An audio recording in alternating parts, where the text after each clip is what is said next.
I'll never forget the sound of their laughter. It wasn't just a chuckle. It was a full-throated, gut-busting roar that echoed off the new walls of my very first home. They were laughing at the housewarming gift they'd just given me. It was my great-grandmother's tapestry, the one she spent 3 years weaving by hand. And right in the middle of it, stitched with cheap, garish neon thread, was a cartoon for sale sign planted right in front of the beautiful hand-embroidered cottage. I didn't cry. I didn't scream. I just smiled, folded the desecrated heirloom, and walked out of my own party. But not before setting in motion a plan that would make them understand that some things, once broken, can never be fixed. 4 weeks later, my phone rang. It was my mother, her voice a shredded, panicked whisper. They were finally realizing the true cost of their little joke. For the first time in my 28 years, I felt a genuine sense of peace. Standing in the living room of my own home, a home I'd bought with a decade of relentless saving, of working 2 jobs, of saying no to vacations and late nights out, I finally felt like I had a space that was truly mine. The housewarming party was my idea, a quiet celebration to mark a milestone I never thought I'd reach. I'd painted the walls myself, a soft sage green. I'd picked out every piece of furniture, slowly, carefully, making sure it was exactly what I wanted. This house wasn't a purchase. It was a testament to my survival. My family arrived an hour late, as usual, sweeping in with a gust of chaotic energy that immediately disrupted the calm I'd cultivated. My mother, Helen, gave the living room a cursory glance, her smile a little too tight. "Oh, Elara, it's very practical," she said, the word practical landing like a soft insult. My father, Mark, was already raiding the fridge I'd just stocked, pulling out a craft beer and grumbling that I didn't have his preferred brand. And then there was Maya, my younger sister, the artist, the free spirit, the sun around which our family had always orbited. She drifted in wearing a paint-splattered caftan, her hair a wild mane, and immediately started critiquing the prints I'd hung on the wall. "A bit sterile, don't you think?" she mused, tilting her head. "It needs more soul, more chaos." I just smiled and nodded. I was used to it. I was Elara, the responsible one, the planner, the one who made sure the bills were paid and the appointments were kept. Maya was the one with soul. Her chaos was celebrated as artistic expression. My stability was seen as a lack of imagination. They'd done this my whole life. When I won the state science fair in 10th grade with a complex robotics project, my parents had offered a distracted, "That's nice, honey," before spending the rest of dinner listening to Maya describe a cloud she'd seen that looked like a dragon. When I got a full-ride scholarship to a state university for engineering, my father had clapped me on the back and said, "Good. At least one of you will have a sensible career to fall back on." But this time, I thought, would be different. This was my house, my achievement, a tangible 3-bedroom, 2-bath symbol of my success that they couldn't possibly dismiss. My few friends who were there offered genuine, heartfelt congratulations. They admired the refinished hardwood floors and the little garden I was starting in the backyard. For a couple of hours, I almost forgot the familiar knot of anxiety in my stomach. I allowed myself to feel proud. Then, my mother clapped her hands together, a theatrical sound that drew all eyes to her. "Okay, everyone, we have a little something for Elara. Something to make this house truly a home. My father and Maya emerged from the hallway, carrying a long fabric-wrapped bundle between them. My heart skipped a beat. I knew what it was. The tapestry. It was the family's most treasured heirloom, woven by my great-grandmother, Eleanor, whom I was named after. It depicted the small cottage in the countryside where she had raised her children, surrounded by sprawling oak trees and a field of lavender. It was a masterpiece of thread and love, a symbol of our family's roots, of resilience and warmth. My grandmother had left it to my mother, with the understanding that it would one day pass to me. I had loved it since I was a child, tracing the intricate stitches with my fingers, imagining the stories woven into its fabric. My mom had always been reluctant to part with it, saying she wasn't ready. Seeing it now, I felt a surge of overwhelming emotion. Maybe they did see me. Maybe they finally understood. They set it down on my new coffee table with a flourish. "Go on," my dad urged, a wide, eager grin on his face. Maya was bouncing on the balls of her feet, barely containing her excitement. With trembling hands, I began to unwrap the protective cloth. The familiar scent of cedar and old wool filled the air. The rich, earthy colors of the original weaving came into view. And then I saw it, right over the beautiful hand-stitched cottage. Someone had crudely embroidered a gaudy, cartoonish "For Sale" sign in the ugliest, most fluorescent yellow and pink thread I had ever seen. The letters were clumsy, almost childish. It looked like a deliberate act of vandalism. My breath caught in my throat. It felt like a physical blow. I looked up, searching for an explanation, my mind refusing to process what I was seeing. And that's when the laughter started. It began with Maya, a high-pitched giggle that she tried to stifle behind her hand. Then my father let out a booming laugh, slapping his knee. My mother joined in, a helpless wheezing sound, tears forming in her eyes. "Oh, honey," she gasped, seeing my frozen expression. "It's a joke!" A joke. The word hung in the air, thick and poisonous. My friends looked horrified, their smiles gone, replaced by awkward, pitying glances. I stared at the tapestry, at the ugly scar they had stitched into its heart.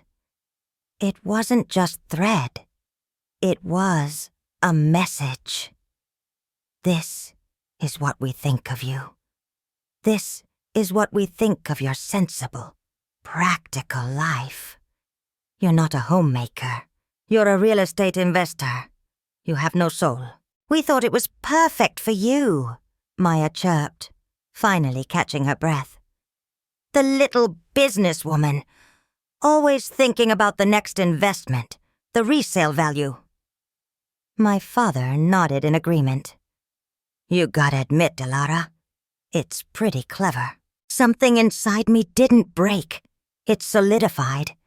It turned from a swirling sea of hurt and confusion into a single, sharp point of ice. The years of being dismissed, of being the family's resident adult, while they remained perpetual children, of swallowing my disappointment and pretending it didn't matter. It all coalesced into a moment of absolute, chilling clarity. They would never change. They would never see me. They didn't want to. I looked at their laughing faces, and for the first time, I felt nothing but a profound and desolate pity for them. They were so trapped in their own little world, so blind to the cruelty they wielded under the guise of humor. Slowly, deliberately, I began to rewrap the tapestry. My movements were calm, precise. The laughter in the room sputtered out, replaced by a confused silence. My friends watched me with worried eyes. My family watched me with bewildered ones. "Elara, what are you doing?" my mother asked, her smile faltering. "Don't be so sensitive. It comes right out. Maya used a special thread." I didn't look at her. I finished wrapping the bundle and tucked it securely under my arm. I picked up my purse from the entryway table and my keys. I turned to face them, the room now deathly quiet. I offered them a small, tight smile. "Thank you," I said, my voice even and steady, betraying none of the glacial rage solidifying in my chest. "Thank you for the gift. You've given me more clarity tonight than you could ever possibly imagine." I looked from my mother to my father, and then to Maya, whose smug expression was beginning to morph into uncertainty. "I'll be sure to treasure it." "Honey, don't be dramatic," my father started, taking a step forward. I held up a hand and he stopped. "No, really," I said. "This has been incredibly illuminating. Please enjoy the party. Enjoy the food. Enjoy the house." I paused, letting the words hang in the air. "I have to go make a few arrangements." And with that, I turned and walked out the front door, closing it softly behind me. I didn't slam it. I didn't need to. The silence I left behind was louder than any shout. They thought I was being sensitive. They thought I'd be back in an hour, ready to apologize for not getting their joke. They had no idea that I wasn't just leaving the party. I was leaving them. And they were about to find out just how practical, how sensible, and how utterly essential their boring, responsible daughter had been all along. This wasn't the first time they'd sacrificed my feelings for a laugh or for Maya's benefit. It was just the most public, the most profound. My entire childhood was a tapestry woven with threads of their casual neglect. I was 8 years old when I built a fully functional, solar-powered model car for the school science fair. I spent weeks on it, soldering tiny wires, reading library books on photovoltaics. I came home with the first-place blue ribbon, my heart swelling with pride. That same day, Maya, who was 6, had finger-painted a brown and green smudge she called a tree hugging a bear. My mother framed it. It still hangs in their hallway. My blue ribbon was tossed in a memory box in the attic after a week. "We don't want to make Maya feel bad that she didn't win anything, sweetie," my mom had explained gently. The message was clear. My achievements were secondary to Maya's feelings. My success was a potential threat to her ego. So I learned to downplay my victories. I stopped bringing home A+ papers. I'd mention academic awards in passing, as if they were no big deal. I became the steady, low-maintenance background character in the vibrant, chaotic drama of Maya's life.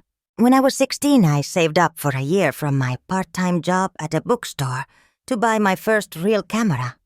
I loved photography, the quiet patience of it, the way you could capture a perfect moment. 2 weeks after I bought it, it was gone from my room.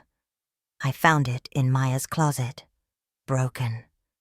She'd borrowed it for an art project that involved dropping it from a second-story window to capture the essence of gravity. She wasn't even sorry. She was annoyed that it hadn't broken in a more aesthetically pleasing way. My parents' response? "Oh, Elara, you know how she is. She gets these ideas. We'll pay you back." They never did. Instead, they bought Maya a brand new, even more expensive camera a month later to nurture her budding talent. I was told to be more careful with my things. The ultimate betrayal, however, was my college fund. It was a modest sum my grandparents had set up for both of us, It wasn't enough to cover everything, but it was a start, a foundation I was counting on. The summer before I left for university, my parents sat me down for a family meeting. They explained that Maya had been presented with a once-in-a-lifetime opportunity, a 3-month unpaid artistic residency in Bali. She needed money for flights, supplies, and living expenses. My college fund, they explained, was just sitting there. "You're so good at getting scholarships, Elara," my mother had said, squeezing my hand. "And you can get student loans. This is different. This is about Maya's soul." My father nodded gravely. "It's an investment in her future, in her art. We'll pay it all back before your second semester. We promise." I felt the familiar cold dread creep into my stomach, but I was 18, conditioned to believe that my needs were negotiable. I nodded. I agreed. What choice did I have? I took out thousands of dollars in extra loans. I worked 30 hours a week all through college, balancing a demanding engineering course load with shifts at a campus coffee shop and a late-night diner. I ate ramen noodles and wore second-hand clothes. I graduated with honors, and with a mountain of debt. Maya's trip to Bali produced 3 abstract canvases that she declared were energetically priceless and couldn't possibly be sold. The money was never paid back. It was never mentioned again. But the story doesn't end there. After my grandmother passed away, the family dynamic shifted in a way they never even noticed. Grandma Eleanor, my namesake, was the only one who ever truly saw me. She saw my quiet diligence not as a lack of passion, but as a deep well of strength. Before she died, she did something my parents were unaware of. The old family home, the one my parents still lived in, the house depicted in the tapestry, was not in their name. It was in a family trust, and my grandmother, in her final years, had amended the trust documents, making me her responsible, practical granddaughter, the sole trustee. She told me in secret. "They're wonderful people, Elara," she'd said, her voice thin but firm. "But they have holes in their pockets and dreams in their heads. They will lose this house if someone doesn't watch over it. That someone is you. It's your legacy to protect. For the past 5 years, I had been protecting it. I knew my parents' finances were a mess. My father's freelance graphic design business was inconsistent, and my mother was a substitute teacher who worked sporadically. They were terrible with money, so when the property tax bill was late, I paid it from my savings. When the mortgage was short 1 month, because Maya needed help funding a pottery studio that never materialized, I quietly transferred the difference. I was the silent, invisible safety net, holding their entire world together. They had no idea. They just thought they were lucky, that things always just worked out. They never questioned where the money came from. They took it for granted, just like they took me for granted. So as I sat in my car that night, outside my own housewarming party, the desecrated tapestry on the passenger seat like a casualty of war, I didn't just feel anger. I felt a profound sense of liberation. The joke wasn't a joke. It was a severance.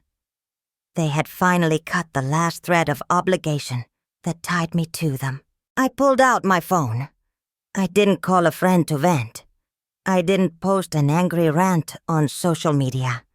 I opened my banking app. I found the recurring monthly transfer I had set up years ago to the family trust's mortgage account. And with a single steady tap of my finger, I canceled it. Then I made a note in my calendar to ignore the property tax reminder that would arrive in 6 weeks. The safety net was gone, and all they had to do was wait for the fall. The first 3 weeks were blissfully silent. I spent the time reclaiming my space. I had the tapestry professionally examined by a restoration expert. The news was grim. The cheap neon thread Maya had used had bled dye into the delicate, 100-year-old wool. The holes from the crude needle were large and jagged. "It can be repaired," the gentle elderly woman told me, peering at it through her glasses. "But it will be a painstaking process, and it will never be exactly as it was. There will always be a scar." "I know," I'd replied. "I think that's appropriate." I hired her, paying the hefty deposit without a second thought. It was my money, and this was my history to reclaim. I hung new art in my house, prints from photographers I admired. I planted the garden. I sat on my small patio in the evenings, sipping tea and listening to the sounds of the city, feeling a quiet contentment I hadn't known was possible. I didn't check my phone. I didn't think about them. For the first time, my life was truly my own, uncluttered by their needs, their drama, their casual cruelty. Then, on a Tuesday morning in the 4th week, the dam broke. The first call was from Maya. I let it go to voicemail. The message she left was a masterpiece of entitled panic. "Elara? Weird thing. Dad got this, super official-looking letter in the mail. Something about the mortgage? It says a payment was missed. He's freaking out. He said you usually handle the trust stuff, so you need to call the bank and fix it. Today. Okay? Call me. You usually handle the trust stuff." She said it so casually, as if handling the trust stuff was equivalent to taking out the recycling. They had no concept of what it entailed, of the financial burden I had shouldered for them. An hour later, my mother called. I ignored it. Her voicemail was laced with a forced, brittle cheerfulness. "Hi, sweetie. Hope you're not still upset about that silly tapestry. Listen, your father got some confusing paperwork. You know how hopeless he is with that sort of thing. If you could just give the bank a quick call and sort it out, it would be a huge help. We're a bit worried. Talk to you soon, honey. We love you." The emotional blackmail was as predictable as the sunrise. "Hope you're not still upset." They weren't apologizing. They were framing my reaction as an over-the-top childish sulk that I should be over by now. They believed the problem was my feelings, not their actions. Finally, my father called. He didn't leave a voicemail. He just called again, and again, and again. 5 missed calls in 10 minutes. On the 6th, I answered, putting the phone on speaker and setting it on my kitchen counter as I continued to water my new basil plant. "It's about time," he barked, his voice tight with fury. "What the hell is going on, Elara? Did you forget to pay the mortgage?" I let the silence stretch for a moment, savoring the novel experience of him being on the back foot. "Forget?" I finally said, my voice calm. "No, I don't think I forgot." "What is that supposed to mean? There's a letter here, a pre-foreclosure notice. Do you have any idea how serious this is?" "I think I do," I said, plucking a yellowing leaf from the basil. "I have a degree in engineering, remember? I'm pretty good with complex systems and consequences." There was a sputtering sound on the other end of the line. He was completely thrown.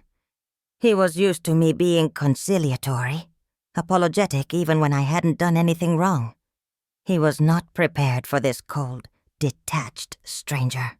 "This isn't a joke, Elara," roared. "This is our home, the house you grew up in." "The house my grandmother saved," I corrected him gently. The house she entrusted to me to protect. And I'm starting to think I've been protecting it from the wrong things. I was worried about market downturns and property taxes, but it turns out the biggest threat was living right inside it. The silence that followed was heavy with dawning comprehension. I could almost hear the gears turning in his head, the pieces clicking into place. The missed payment wasn't an oversight. It was a choice. You did this on purpose?" he whispered, the anger in his voice replaced by a note of pure disbelief. "Did what?" I asked innocently. "I simply stopped paying for something that isn't mine. It's your home, as you just said. Your responsibility, not mine. I have my own mortgage now, remember? A very practical one." I could hear my mother in the background now, her voice a frantic murmur. "Mark, what is she saying? Tell her to fix it." He ignored her. His voice dropped, becoming low and venomous. "After everything we've done for you." That was it. That was the line that snapped the last tenuous thread of any lingering familial duty. I laughed. It wasn't a happy sound. It was sharp and brittle. "Everything you've done for me? Are you serious? You cashed out my college fund for your golden child's vacation. You dismissed every single one of my accomplishments. You stood in my home, a home I bought with no help from you whatsoever, and you laughed while you showed me how you had defaced the one thing, the one single thing that connected me to the only person in this family who ever saw me as more than a walking, talking safety net. So don't you dare talk to me about what you've done for me." I was breathing heavily now, the words pouring out of me in a torrent. "You wanted me to have a soul, to be less practical. Well, congratulations. You finally succeeded. I'm taking my soul back, and my money. You and Mom and Maya can figure out how to handle the trust stuff yourselves." I didn't wait for a reply. I ended the call. My hands were shaking, not from fear, but from adrenaline. I had said it. I had finally said it all. The truth, in all its ugly, unvarnished glory, was out. And it was their problem now. My phone immediately started ringing again. My father, then Maya, then my mother. I watched the screen light up, their names flashing one after another. Then I powered it off. The silence that followed was the sweetest sound I had ever heard. For a week I lived in a cocoon of quiet. I went to work, came home, tended my garden, and read books. The silence from my family was a gift. I knew it was the calm before the storm. They were regrouping, strategizing. They were used to me caving. They'd poke and prod, try different angles, guilt, rage, feigned affection, until they found the right button to push. What they didn't understand was that I had disconnected all the buttons. The entire control panel was offline. The next contact came via email. It was from my mother. The subject line read, "Please, Elara, we need to talk." The email was a masterclass in passive-aggressive manipulation. It started with a long, rambling paragraph about how worried she was about me, how my sudden silence was tearing her apart.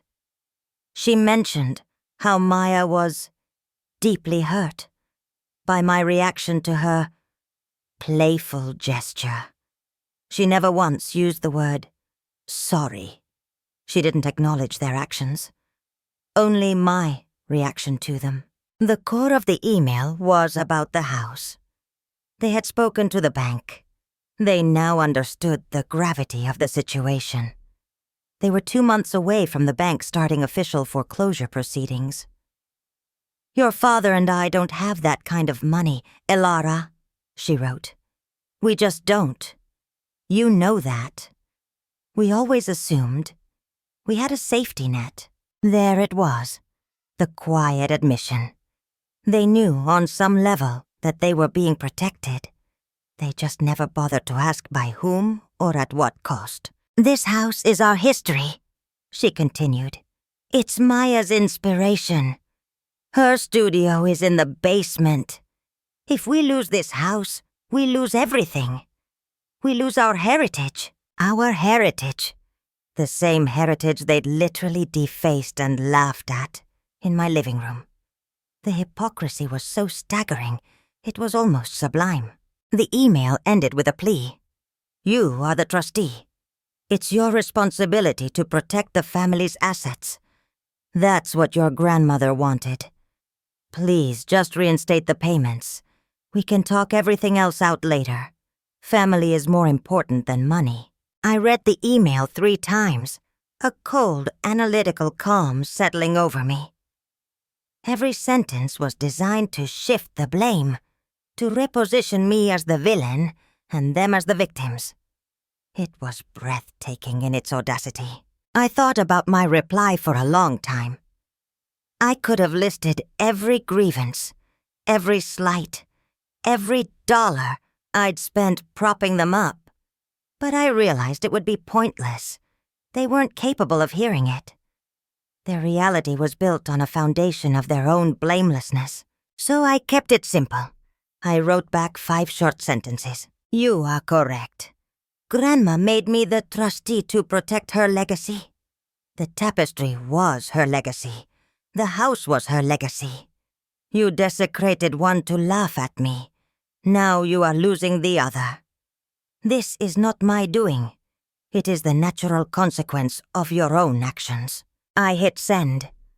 I didn't feel anger or triumph. I just felt done.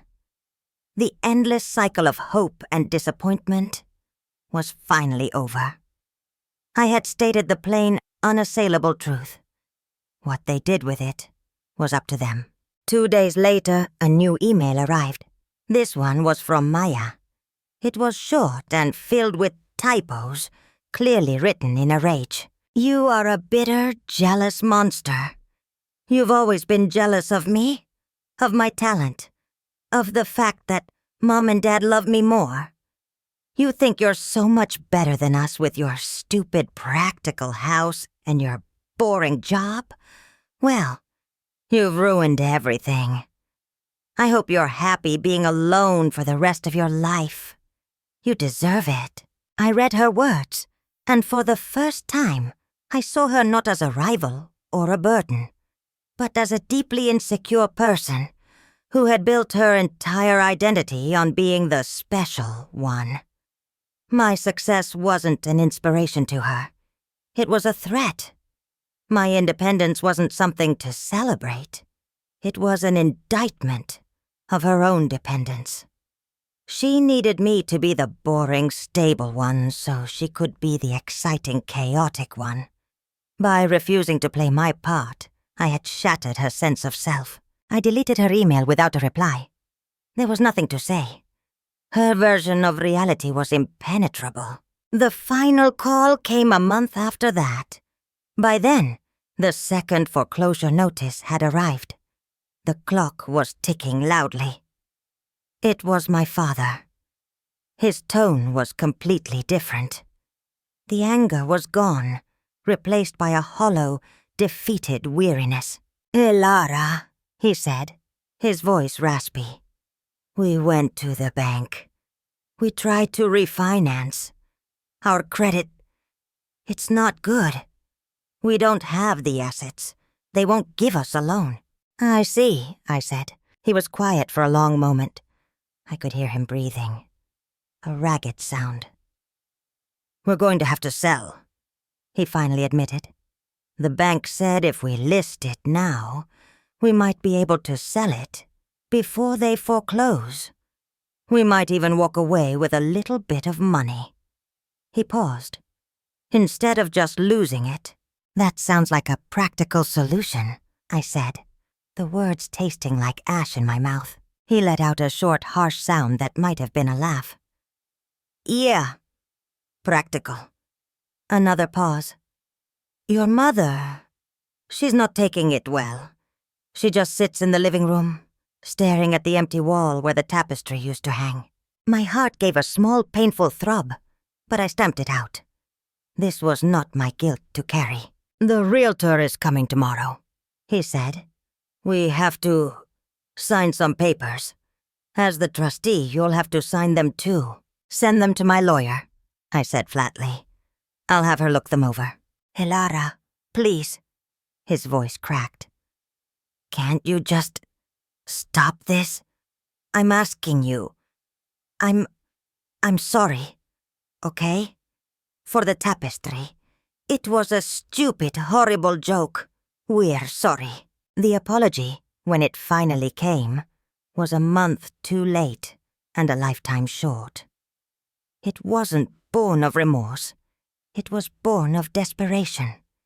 He wasn't sorry for hurting me. He was sorry he was losing his house. It's not about the tapestry anymore, Dad, I said, my voice soft but unyielding. It was never just about the tapestry. The tapestry was just the final page in a very, very long book. And now, that book is closed. I heard him take a shaky breath. So that's it? You're just going to let us sell your grandmother's house? No, I said. You are going to sell it. Because for the first time in your lives, you are being forced to live with the consequences of your own choices. And that, I think, is the one lesson Grandma would have wanted you to learn. I hung up the phone before he could reply, and I knew with a certainty that settled deep in my bones that it was the last time we would ever speak about it. The battle was over. There were no winners, only survivors. The months that followed were a blur of legal paperwork. True to my word, I communicated only through my lawyer. I signed the listing agreement. I signed the purchase offer when one came in from a young family who fell in love with the old house and its sprawling yard. I signed the closing documents, and with each signature, I felt a layer of weight I hadn't even realized I was carrying lift from my shoulders. A cousin I'm still on speaking terms with gave me updates, whether I asked for them or not. My parents used the small profit from the sale to put a down payment on a cramped, soulless condo in a development an hour away. The commute was a nightmare for my mother, and the space was too small for my father's ego. They were miserable. Maya, stripped of her free basement studio and her endless parental subsidy, had to get a real job. She was working as a barista, the irony of which was not lost on me. According to my cousin, she complained constantly. Her artistic soul was being crushed by the relentless demands of steaming milk and spelling names correctly on cups. I never told them this, but I took a portion of the money that, as trustee, I was entitled to from the sale, and I put it in a trust for them. Not for their use now, but for their eventual old age, for long-term care. It was a final act of daughterly duty, performed from a distance, an anonymous safety net for a future I would not be a part of. It was the last practical, responsible thing I would ever do for them. As for me, I thrived. My little house became a true home, filled with laughter from friends who respected me, with the smell of baking, and with the quiet joy of solitude. The restored tapestry now hangs on my living room wall. The restorers did a magnificent job, but if you look closely, you can still see it. A faint discoloration, a slight puckering in the weave where the for sale sign used to be. A scar. It no longer fills me with rage or hurt. I look at it now, and I see a reminder. Not a reminder of their cruelty, but a reminder of my own strength. It's the story of the day I stopped letting other people define my worth. The day I stopped setting myself on fire to keep them warm. My revenge wasn't loud or explosive. It wasn't a single act of vengeance. My revenge was my absence. It was the gaping hole I left in their lives where my silent support used to be. They had a safety net for so long, they forgot they were walking on a tightrope. I didn't push them off. I just walked away and let gravity do the rest.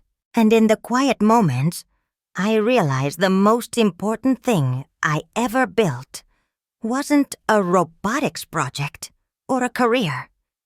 It was a life they couldn't touch. So, I want to ask you all, have you ever reached a point where the only way to save yourself was to let someone else face the consequences they created? It's a hard lesson, and it can feel lonely. But sometimes the most powerful act of love is the one you show to yourself. Let me know your own stories in the comments below. Your experiences matter, and they help all of us feel a little less alone. Thank you for listening. If this story resonated with you, please consider liking and subscribing for more real-life stories about finding your strength. Until next time, be kind to yourselves.